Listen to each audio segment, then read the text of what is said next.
Picture this scenario. You're staring at your phone screen at 2 a.m., refreshing your investment account for the 5th time, and there it is. 6 figures, $100, $247.83 to be exact. You've crossed the threshold that seemed impossible just a few years ago, and something weird happens. It's not just that you have more money, it's that you suddenly feel like a completely different person. You're no longer someone who's trying to save money. You're someone who builds wealth. And that shift, that psychological transformation, changes absolutely everything about how you see opportunities, risks, and your future. My name is Keith, and I spend way too much time thinking about money, human behavior, and why some people seem to effortlessly build wealth while others get stuck at certain levels for decades. If you've ever wondered what it actually feels like to cross major financial milestones, and more importantly, why so many people who reach $100,000 never make it to $200,000, make sure to hit that subscribe button and give this video a thumbs up if it helps you understand the psychology behind wealth building. Now, before we dive into what makes $100,000 so transformative, let me paint you a picture of what life looks like right before you hit this milestone. You know that feeling when you're constantly checking your account balance, hoping it's grown since yesterday? When every market dip makes your stomach drop because you can physically see your progress evaporating? When you're proud of yourself for having 5 figures saved but you still feel like you're fundamentally the same person you were when you had $500 in checking? You're disciplined, sure, you've developed good habits, but you still think of yourself as someone who's learning about money rather than someone who actually has money. But here's where things get fascinating. There's something that happens in your brain when you see that first digit change from a 9 to a 1. Suddenly, you're not looking at $99,000 and thinking about how to get to $100,000. You're looking at a $100,000 and thinking about how to get to $200,000. It's the same mathematical progression, but it feels completely different psychologically. You've crossed from 5 figures to 6 figures, and your brain interprets this as crossing from someone who saves to someone who invests, from someone who has money to someone who builds wealth. This identity transformation is massive because it affects every financial decision you make going forward. Before you hit $100,000, you're focused on defense. You're trying to protect what you have, avoid mistakes, and slowly accumulate wealth through careful saving and conservative investing. But after you cross 6 figures, something shifts. You start thinking about offense. How can you grow this money faster? What opportunities have you been missing? How can you accelerate the process? The problem is, and this is where most people completely mess up their financial futures, crossing $100,000 triggers what I call the celebration trap. You've been disciplined for years. You've said no to expensive vacations, fancy restaurants, and impulse purchases. You've driven the same reliable car while your friends upgraded to luxury vehicles. You've lived below your means while everyone around you seemed to be living it up. And now, finally, you have 6 figures to show for all that sacrifice. So what do most people do? They decide they deserve to celebrate.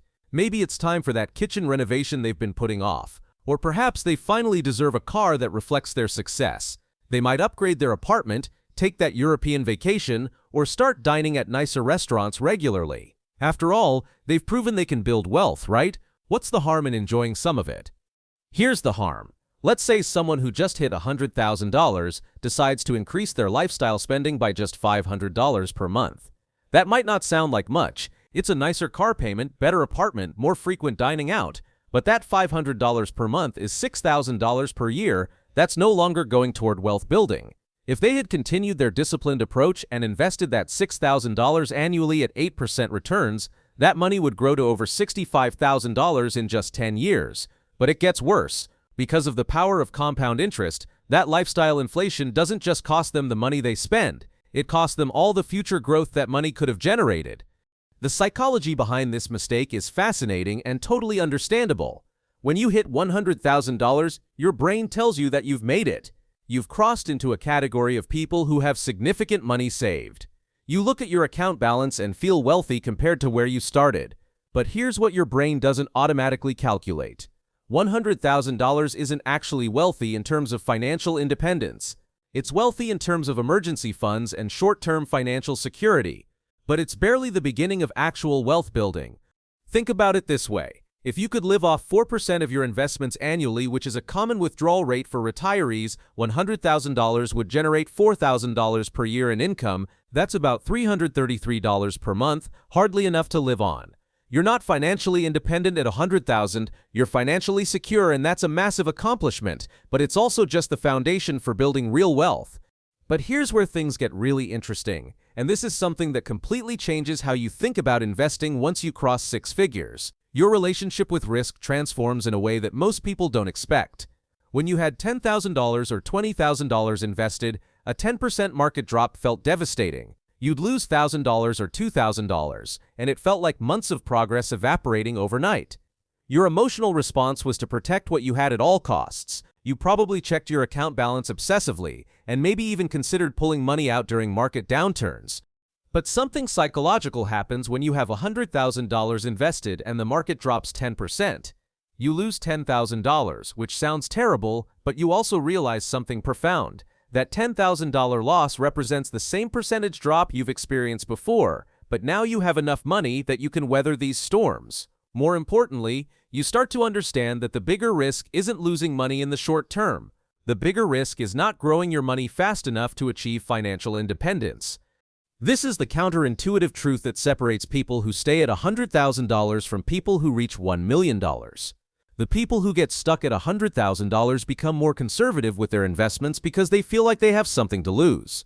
They move money into savings accounts, CDs, and other safe investments that barely keep up with inflation. They're so afraid of losing their six-figure milestone that they essentially guarantee they'll never build significant wealth. Meanwhile, the people who use $100,000 as a launching pad understand that they now have enough money to take calculated risks that weren't available to them before. They realize that a 10% return on $100,000 is $10,000, which is more money than they used to save in an entire year. When your investment returns start exceeding your annual savings contributions, you begin to see how wealthy people actually think about money. It's not about working harder to save more. It's about making your existing money work harder. This psychological shift leads to what I call the wealth acceleration effect. When you have $100,000 invested and it grows by 10% in a year, you've made $10,000 without lifting a finger. That $10,000 is more than many people save in an entire year of disciplined budgeting and sacrifice. Suddenly, you're not just someone who saves money through willpower, you're someone whose money grows through the power of investing and compound interest. The psychological impact of seeing your money work this hard is profound. It makes you more confident about investing larger amounts. It makes you more willing to maximize your 401k contributions, open additional investment accounts, and look for ways to increase the amount of money you have working for you. Most importantly, it makes you realize that the path to financial independence isn't just about earning more money at your job. It's about accumulating assets that generate income independently of your labor. But here's where things get socially complicated, and this is something that nobody talks about when they discuss reaching six figures. Having $100,000 saved creates tension in your relationships that you probably never saw coming. Your friends and family members who haven't reached this milestone start treating you differently. Maybe they make comments about how you can afford to pick up the dinner check because you're doing well financially. Or perhaps they assume you can cover group expenses for vacations or events. The weird thing is, you don't feel rich enough to constantly be the one paying for things, but you also don't feel comfortable explaining that $100,000 in investments isn't the same as $100,000 in disposable income. You get caught in this strange middle ground where you have more money than most people, but not enough to feel comfortable being the automatic bank for your social circle. This creates a psychological pressure that many people handle poorly. Some people start hiding their financial success, downplaying their investment accounts, and pretending they're struggling financially just like everyone else. Others go the opposite direction and start flashing their wealth, picking up checks, and using money to maintain social relationships. Both approaches can be financially destructive. Hiding your success prevents you from learning from other successful people, while flashing your wealth can lead to expensive lifestyle inflation. The healthy approach is understanding that crossing $100,000 puts you in a different financial category than many of your peers, and that's okay. It doesn't make you better or worse than anyone else, but it does mean you need to be thoughtful about how you navigate conversations about money and spending. The goal is to maintain your relationships while also protecting your financial progress.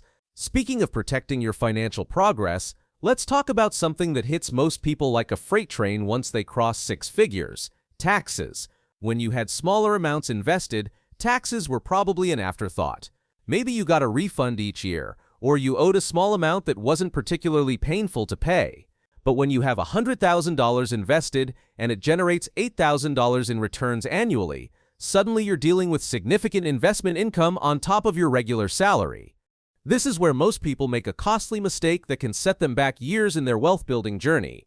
They continue handling their taxes the same way they did when they had simple financial situations.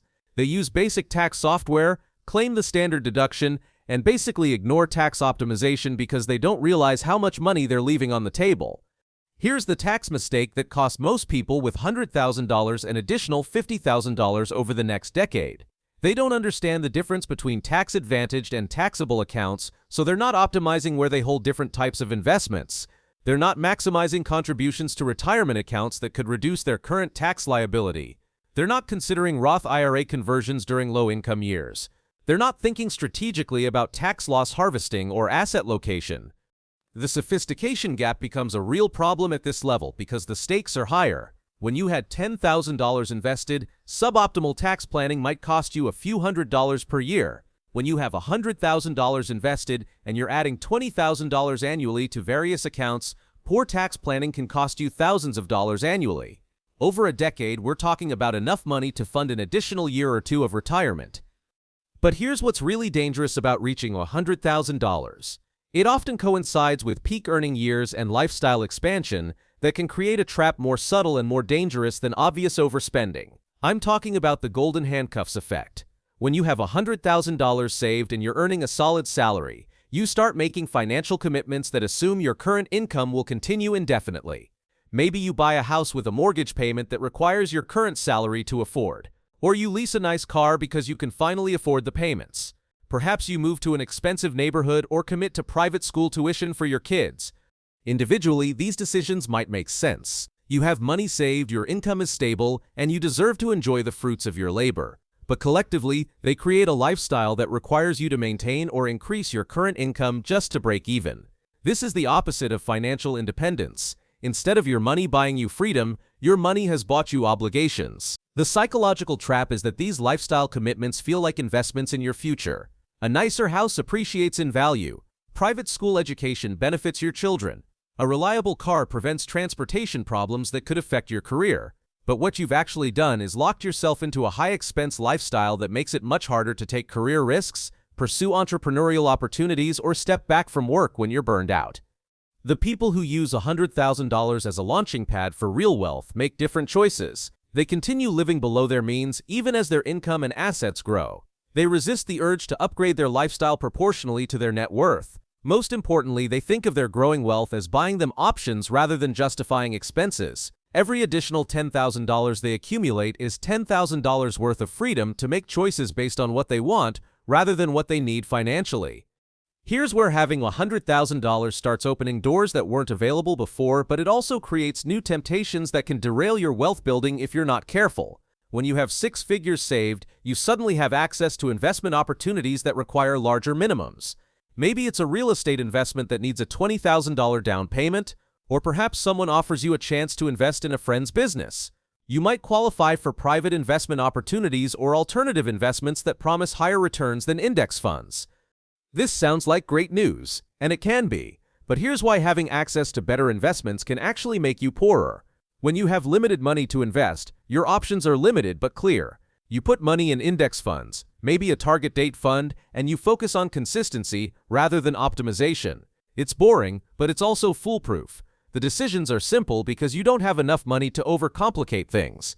But when you have $100,000, you suddenly feel like you should be doing something more sophisticated. After all, wealthy people don't just buy index funds, right?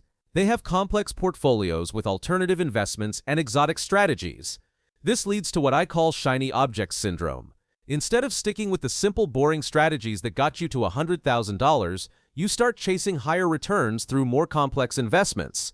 Maybe you put $20,000 into your friend's cryptocurrency venture, or you invest in a real estate syndication that promises 12% annual returns. Perhaps you start trading individual stocks because you feel like you understand the market better now that you have more money invested. The problem is that complex investments aren't automatically better investments. Often they're just more expensive, more risky, and more time-consuming than the simple strategies that actually build wealth over time. The wealthy people who consistently build wealth over decades aren't using secret, complex investment strategies. They're using boring, simple strategies consistently and letting time and compound interest do the heavy lifting. They buy index funds, max out retirement accounts, and avoid the temptation to constantly optimize their portfolios. The sophistication comes from tax optimization, asset allocation, and risk management, not from chasing the latest investment fad. But here's the mathematical reality that makes $100,000 feel like such a turning point, and why understanding this is crucial for accelerating your wealth building.